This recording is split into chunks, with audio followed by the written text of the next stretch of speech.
before we get to go on our flights tomorrow to Las Vegas. And I'm checking with the Danettes, making sure I understand, when they're going to get in. We'll have a rehearsal, get together, have a dinner with everybody. And, I'm going to go to New York and fly out of New York. Seton might fly out of Hartford. Paulie, whether it's New York or Hartford. And Todd as well, he likes to fly out of Hartford. So we're going through everybody's flights. And Marvin, I don't know, you flying out of Hartford? New York. Oh, New York, okay. So we're all going around the room, and we're talking about, do you have a direct flight? Where are you connecting through, Atlanta or D.C. or Chicago? And then Todd told us his flight plan. I volunteered that information. Yeah. Expecting lots of abuse, I guess, or not realizing. No, you didn't realize that you were going to get abused here. But why don't 17-hour trip to Vegas. Why don't you walk us through your logic for booking your flight? I had at the time was looking at different flights, and one looked like it was going to be a rush to get to the gate, unless I read it wrong that it was going to be a short layover. One seemed like way too long, and I found one flight that was leaving. It was going to be very early in the morning, but I didn't have to change planes or get off the plane, even though it was going through Jacksonville, which isn't going in the direction of Las Vegas. Jacksonville, Florida. It's in the southeastern part of the United States. So you're going Hartford to Jacksonville. I'm going from Hartford to Jacksonville, then to across the Las Cape of Vegas. Good Hope to Vegas. Okay. And you made this I did. I was not screwed over by any kind of airline Our or travel or department, didn't say, you know what, Todd, we're going to save some money. You're going to go to Jacksonville.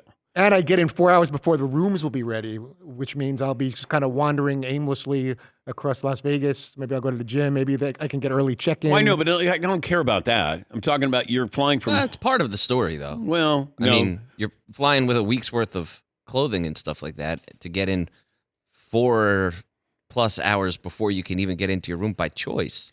After flying 3 hours in the wrong direction. But you make it seem like going to Jacksonville was the smart way to go to get to Vegas. No, not the smart way. I guess I was so not wanting to, run through the airport and connect, and maybe there was other flights that I missed where there was a more comfortable connection. But if the room's not ready, I'll give them my bags. We've all done that before. If your room's not ready, even if you check in late afternoon, sometimes for whatever but reason. But you could have been on the flight with Seton.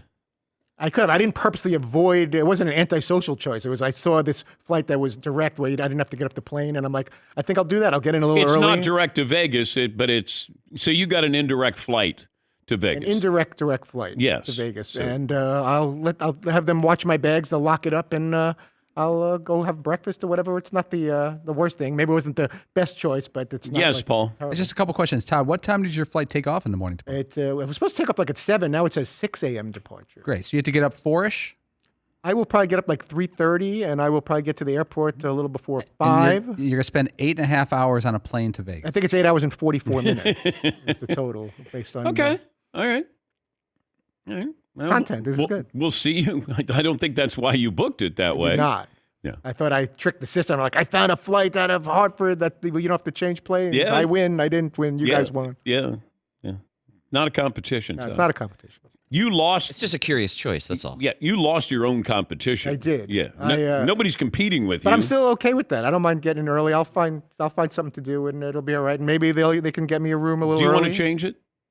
I don't think I will. Okay. And the flight back is actually not terrible either. I have like the You're show going ends to at Cuba. 9. You go to Cuba. Yeah. And then I have a 1 o'clock flight Out of Seattle. Yeah, and then you go to Sri Lanka. Stops in China, and then from there. You'll eventually get back. I have a direct flight back to New York via Seattle.